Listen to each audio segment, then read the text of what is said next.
who the fuck knows? Because I don't think the Supreme Court gave any guidance on that.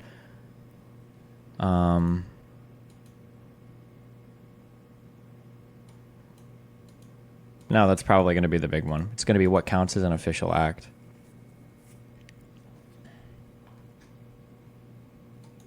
And what's going to be the test for figuring out if the president has like acted in an official capacity or not? Is the lower court going to have to determine that now? So here's what of the 4 things that were brought up in the major opinion. The conversation that happened between Donald Trump and his attorney general.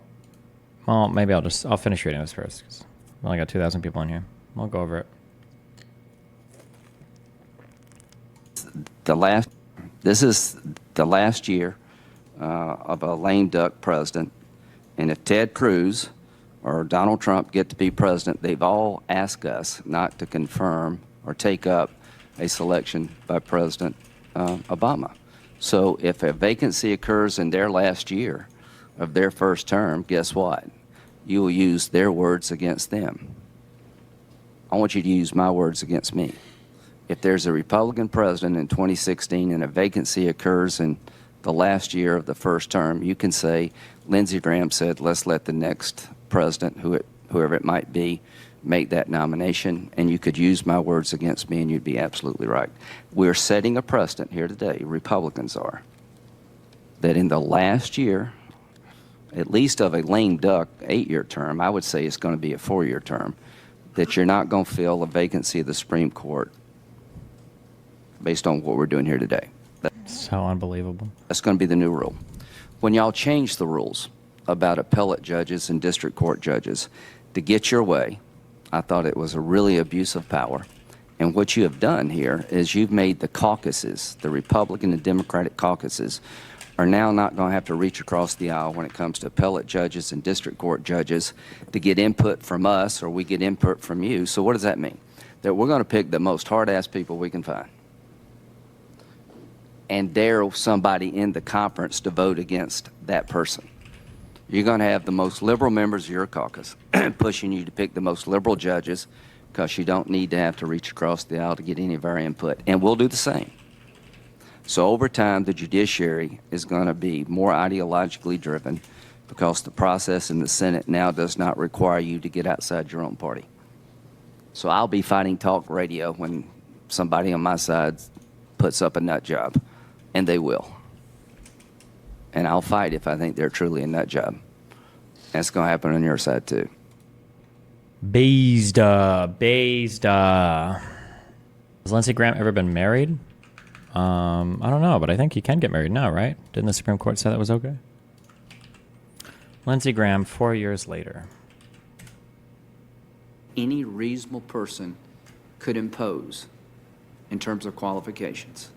I think you made every test in terms of disposition and character that the public could hope for in terms of having somebody sit at the table at the Supreme Court.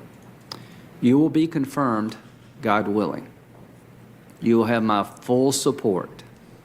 I see in you someone who's not only highly qualified to be in the court in every way possible, but somebody that has broken new ground in a positive way for the country. So what we will be doing now is go in closed session. The FBI evaluation will be presented to the committee. That's standard practice for every nominee. We will meet again here just in, where's the room? Dirksen G50. You will be with us. We do this for every nominee going back to Chairman Biden. And it is over. The hearing part is over. You can have 2 glasses of wine to 95. Mr. Chairman, Yes. I'll defer to Senator Durbin if he wants to go first. Yes, I would just like to finish my thought, then we'll defer to Senator Durbin. The hearing part is over. You acquitted yourself well. But the journey you're about to take is going to be challenging. It's going to be rewarding. And may God bless you in this endeavor. Senator Durbin. Mr. Chairman. Okay. Bezda. Or is it Bayzed? I don't actually know. It's Bayzed? How does that even make sense? You have to go home now. We have to have peace. We have to have law and order. We have to respect our great people in law and order. I know that everyone here will soon be marching over to the Capitol building to peacefully and patriotically make your voices heard. We have to have peace. So go home. We love you, but go home and go home in peace. when Trump was giving this speech, and gentlemen. I didn't catch this when I first listened to this speech because I didn't know what was being schemed. Somebody at the subreddit pointed this out, though. It was very interesting. Hold on. Republicans are constantly fighting like a boxer with his hands tied behind his back. It's like a boxer. And we want to be so nice. We want to be so respectful of everybody, including bad people. And we're going to have to fight much harder. And Mike Pence is going to have to come through for us. And if he doesn't, that will be a sad day for our country. Because you're sworn to uphold our Constitution. Now it is up to Congress to confront this egregious assault on our democracy. And after this, we're going to walk down, and I'll be there with you. We're going to walk down. We're going to walk down anyone you want, but I think right here we're going to walk down to the Capitol, and we're going to cheer on our brave senators and congressmen and women, and we're probably not going to be cheering so much for some of them, because you'll never take back our country with weakness. You have to show strength, and you have to be strong. We have come to demand that Congress do the right thing and only count the electors who have been lawfully slated. Lawfully slated. I know that everyone here will soon be marching over. I don't think anybody knew really what this meant when he said this, but I realize now, and going back and looking over this speech, he was explicitly calling for that. He's referring to the electorate scheme here. That's what he's doing. But nobody's even cheering because nobody actually even knows what this plot is. It wasn't publicized very much. I think there was a leak prior to the speech, like the Eastman memo, but nobody really knew. I didn't, at least. And it doesn't seem like it was getting much airplay for what the Eastman memo and everything was about. But this is him explicitly referring to that. We have come to demand that Congress do the right thing and only count the electors who have been lawfully slated.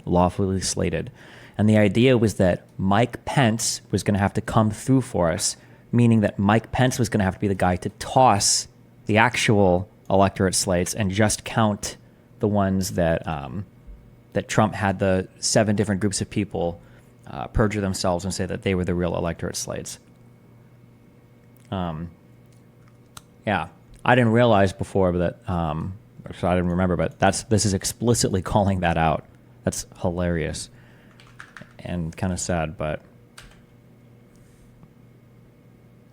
And only count the electors who have been lawfully slated. Lawfully slated. I know that everyone here will soon be marching.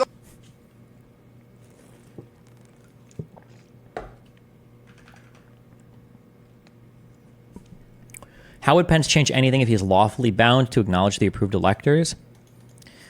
What Eastman and Donald Trump hoped to do in his attempt to soft coup the government, what his goal was there was supposed to be 14 different slates of electors that show up for 7 different states.